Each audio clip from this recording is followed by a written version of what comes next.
टूटने लगे हौसला तो ये याद रखना, बिना मेहनत के तख्तो ताज नहीं मिलते। ढूंढ लेते हैं अंधेरों में मंजिलें अपनी, जुगनू किसी रोशनी के मोहताज नहीं होते।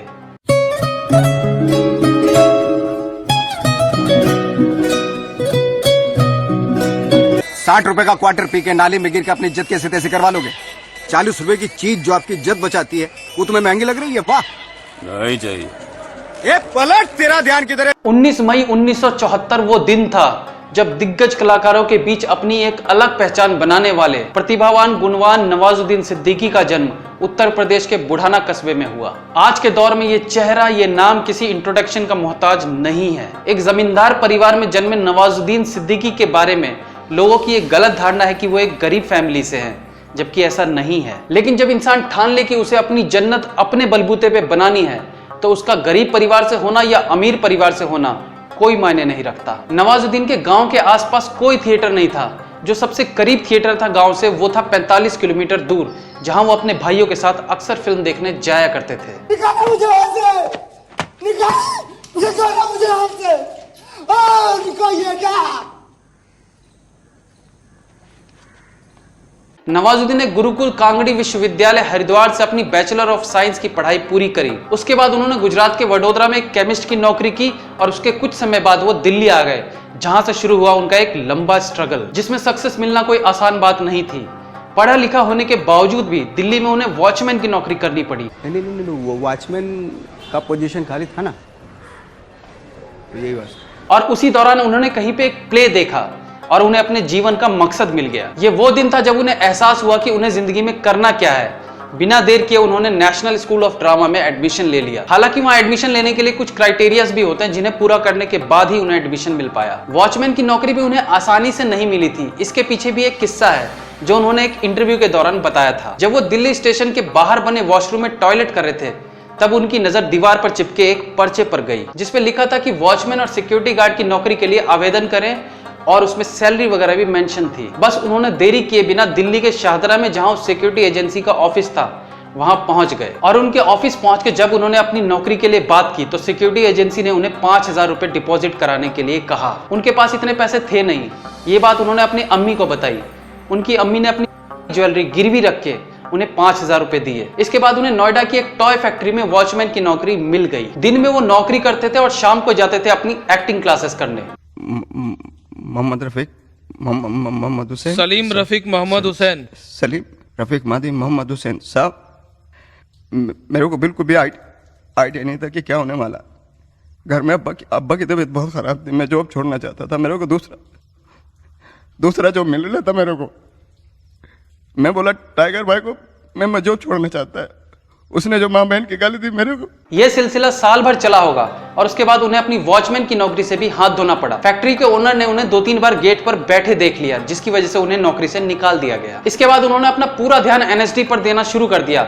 उस वक्त मनोज वाजपेयी जैसे कलाकार भी एनएसडी में थे। नवाजुद्दीन मनोज वाजपेयी और आशीष विद्यार्थी जैसे कलाकारों से इंस्पायर्ड थे, उन्हें अपना रोल मॉडल मानते थे। वो मनोज वाजपेयी से इस कदर इंस्पायर्ड थे कि एक प्ले में वो महीनों तक हाथ उठा के सिर्फ पेड़ बने रहते थे। इसकी वजह सिर्फ इतनी थी कि उस प्ले का लीड रोल मनोज वाजपेयी कर रहे थे। ये हौसला, ये जुनून ही शायद एक एक्टर को कामयाबी के सबसे ऊंचे शिखर पे ले जाती है।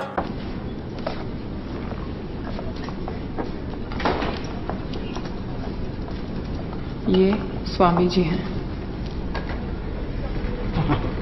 इन्होंने मुझे बहुत आदर सम्मान दिया। एक ही पल में मेरी पूरी जिंदगी बदल दी।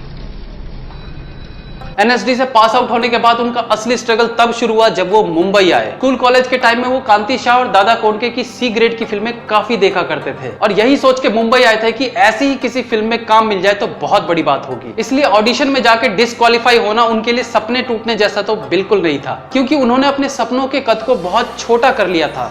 शायद अपनी लुक्स और अपनी पर्सनैलिटी की वजह से उनकी ऐसी सोच थी। मुंबई आके उनका सामना रियलिटी से हुआ। साल दर साल वो स्टूडियोज के चक्कर लगाते रहे। खाने के लाले पड़ गए थे। दोस्तों से उधार मांग मांग के काम चलाना पड़ रहा था। कहते हैं कि एक ऐसा भी वक्त आया था जब नवाजुद्दीन को एक कोठड़ी में 10-12 लड़कों के साथ रहना पड़ रहा था। उसमें सिर्फ इतनी ही जगह थी कि अगर एक आदमी को रात को करवट बदलना हो तो सबको एक साथ करवट बदलना पड़ता था। रूम में ही अटैच्ड टॉयलेट था और टॉयलेट के सबसे नजदीक वो सोता था जिसे सुबह सबसे पहले उठ के काम पे जाना होता था। मेरे मुकदमों में प्रोसिक्यूटर साहब अक्सर इस बात पे जोर देते थे कि मेरी कहानियों की कुछ किरदारों की जबान गालियों से भरी है, लेकिन जो अल्फाज मैंने उनके मुंह से कहलवाए हैं वो हजारों लोग रोजमर्रा की जिंदगी में इस्तेमाल करते हैं। मिसाल के तौर पर मैं आपसे कहूँ, आपसे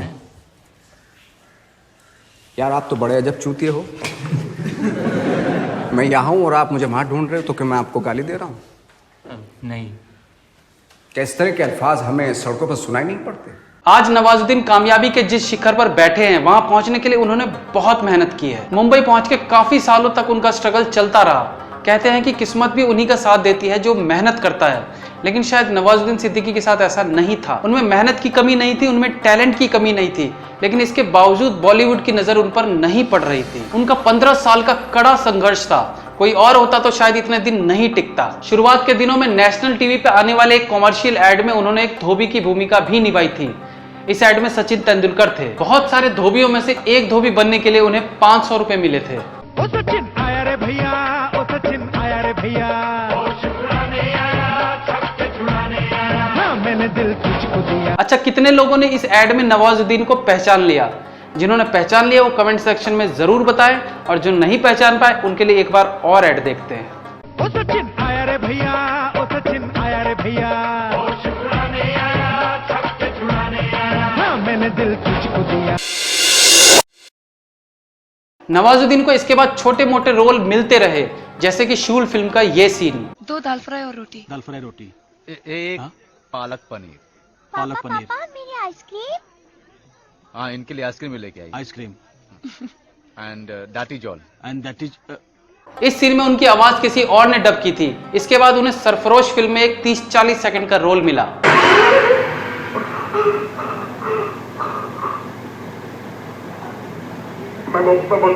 एक्चुअली में जिस एक्टर को इस रोल के लिए कहा गया था वो सेट पर पहुंचा ही नहीं, और मजबूरी में डायरेक्टर को इस रोल के लिए नवाजुद्दीन को लेना पड़ा। इस फिल्म में उनका बहुत छोटा सा रोल था, इसके बावजूद लोगों ने उन्हें नोटिस किया, लेकिन उनकी अहमियत अभी भी बॉलीवुड के दिग्गजों के समझ नहीं आ रही थी। इसके बाद भी उनका स्ट्रगल काफी सालों तक चलता रहा। मुन्ना भाई MBBS जैसी फिल्में भी उन्हें उनका मुकाम नहीं दिला पा रही थी जिसे वो डिजर्व करते थे। फैमिली, आजा न चले, मनोरमा, 6 फीट अंडर जैसी फिल्मों के बाद फाइनली 2007 में उनकी फिल्म आई ब्लैक फ्राइडे। इस फिल्म में उनका रोल थोड़ा सा बड़ा था। इस फिल्म के रिलीज होने के बाद एक खास वर्ग के लोगों में उनकी पहचान होने लगी, लेकिन वो स्टारडम जिसे वो डिजर्व करते थे वो अभी तक भी नहीं आ पाई। बजाय इसके कि उनका हर परफॉर्मेंस बड़े स्टार्स के मुंह पे तमाचे जैसा होता था, लेकिन पहचान के मोहताज रहे। अगर आप आज भी उनकी शुरू की फिल्मों पे नजर डालें, फिर चाहे वो सरफरोश का 40 सेकंड का सीन हो या फिर ब्लैक फ्राइडे या न्यूयॉर्क के वो सहमा देने वाले डायलॉग्स हो, इन सब रोल्स में नवाजुद्दीन का कला के प्रति वही जज्बा नजर आता है जो आज लोगों को उनमें दिखाई पड़ता है। राजवीर के पास तो जैसे पूरी आर्टिलरी है। हिंदुस्तान में रहता, हिंदी बोला कर। You people very low grade. No class, nothing. मारू से मार। वो बॉस है, बॉस इज ऑलवेज राइट।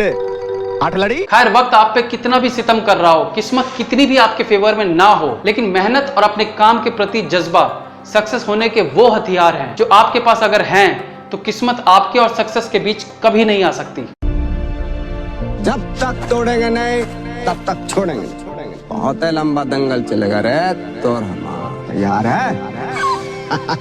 तैयार है, शानदार, जबरदस्त, जिंदाबाद। ये सच बात है, क्योंकि आखिरकार नवाज की मेहनत ने उन्हें गैंग्स ऑफ वासेपुर नाम की मंजिल पे पहुंचा ही दिया। हालांकि गैंग्स ऑफ वासेपुर को मंजिल ना कह के पड़ाव कहें तो ज्यादा बेहतर होगा, क्योंकि उनकी मंजिल तो कहीं और ही थी। गैंग्स ऑफ वासेपुर से नवाज को एक नाम मिला, एक ओहदा मिला, लेकिन शायद इतने से उनका मन मानने वाला नहीं था। इस फिल्म से उन्हें एक पहचान तो मिली, लेकिन अब वो अपनी कला के बाकी रंगों को भी बॉलीवुड से रूबरू कराना चाहते थे। नवाजुद्दीन सिर्फ गैंग्स ऑफ वासेपुर जैसे रोल्स के लिए नहीं बने थे, ये बात उन्होंने कहानी फिल्म में अपने रोल से साबित कर दिया। नवाजुद्दीन ने इसके बाद फिर हर तरह के रोल्स में अपनी एक्टिंग की क्षमता दिखाई, फिर वो मांझी द माउंटेन मैन हो, बदलापुर हो, रईस हो या फिर फ्रीकी अली जिसमें वो कॉमेडी करते नजर आते हैं। तुमने तो कहा था इसकी लाइफ टाइम गारंटी है, ये तो 5 दिन में फट गई। अरे चाचा, मेरे को लगा था कि आपका लाइफ 4-5 दिन से ज्यादा नहीं होएगा, इसीलिए लाइफ टाइम बोला था, और आप तो हफ्ता भर निकाल गए। मेरी उम्र पे बच जा। अभी पिछले हफ्ता मेरे घर में लड़का पैदा हुआ है। तो ये टैलेंट तो चाचे का हुआ है। इसके अलावा हम किक फिल्म की भी बात कर सकते हैं, जिसमें वो मेन विलन के रूप में लोगों के सामने आए। इसके अलावा बजरंगी भाईजान में उनकी प्रतिभा के कुछ और जलवे देखने को मिले। नवाजुद्दीन की मिस लवली उनकी फेवरेट फिल्मों में से एक है। उनका कहना है कि इस फिल्म के कुछ सीन करते हुए वो पूरी तरह से सीन में खो गए थे, या यूं कहिए कि उस सीन को जिया है। जरूरी नहीं कि उस सीन में कुछ बोला गया हो, कई बार कलाकार बिना बोले भी पूरी कहानी कह देता है। लंच बॉक्स फिल्म में इरफान खान के साथ काम करते हुए भी पूरी फिल्म में उन्होंने अपनी एक अलग पहचान बनाए रखी। वो रेस्टोरेंट बंद होने वाला है। ऐसे कैसे बंद हो सकता है sir? There's no value for talent in this country, ना? सही कह रहे हैं सर आप, इस कंट्री में टैलेंट की कोई वैल्यू नहीं है। बड़ी फिल्म्स मिलने के बाद भी नवाजुद्दीन का एक्टिंग के प्रति प्यार आप इस बात से देख सकते हैं कि आज भी कोई अच्छा रोल हो तो वो शॉर्ट फिल्म्स करने से भी नहीं हिचकिचाते हैं। उनकी कुछ शॉर्ट फिल्म्स भी देखने लायक है, जैसे salt and paper, bypass, recycle mind, in defence of freedom. Nawaz के बारे में इतना ही कहूंगा कि शुरुआती दिनों में फिल्म में काम करने के बावजूद भी क्रेडिट्स में उनका नाम आए ना आए इसकी कोई गारंटी नहीं थी। आज उस बंदे का फिल्म में लीड रोल ना होने के बावजूद पोस्टर पर सिर्फ उसकी फोटो नजर आती है, तो आप समझ सकते हो कि फिल्म में वो लीड एक्टर को भी किस तरह से पटकनी दे रहे हैं। आने वाली फिल्म मुन्ना माइकल और मॉम के पोस्टर इस बात के गवाह हैं। जाते जाते दो लाइंस, संघर्ष में इंसान अकेला होता है, सफलता में दुनिया उसके साथ होती है, जिस पर ये जग हंसा है उसने इतिहास रचा है। That's all for today friends. Please like, comment, share and subscribe the channel if you like the video. Like me on Facebook, links are in the description. Be safe, have fun. मिलते हैं अगली बार फिर किसी नए episode के साथ। तब तक के लिए